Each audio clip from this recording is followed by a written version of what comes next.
Najprej bomo sestavljalcem vprašanj pogledali pod prste in popravili 3 njihove napake. V vsaki trditvi boste morali v 15 sekundah zamenjati eno besedo in jo zamenjati tako, da bo poved pravilna. Za vsako uspešno popravljeno poved boste nagrajeni s 5 točkami. Dobro, pa kar začnimo. Najprej gremo na muljavo.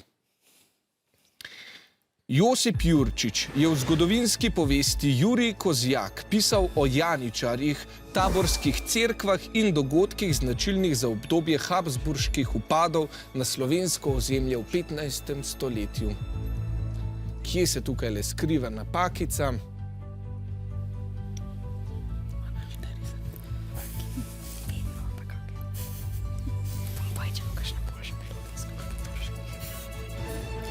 Poglejmo, kaj ste odgovorili.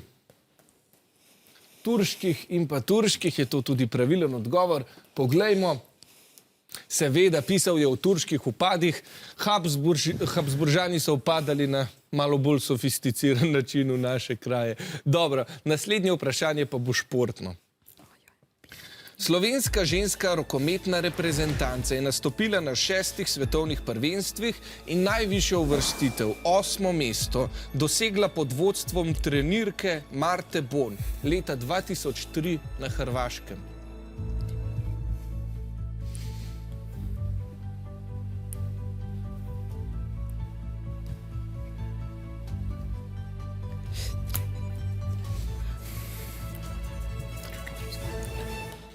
Čas se je iztekel, poglejmo, kaj ste odgovorili. Trenerke in trenerke, seveda. Je to pravilen odgovor?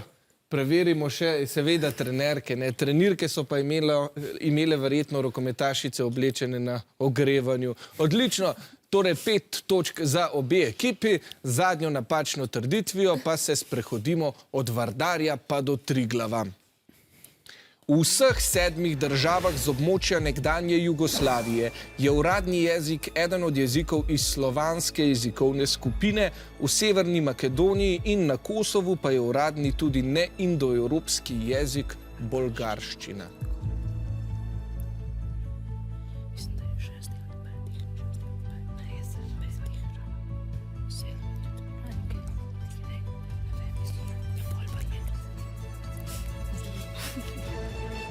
Kako ste popravili to trditev?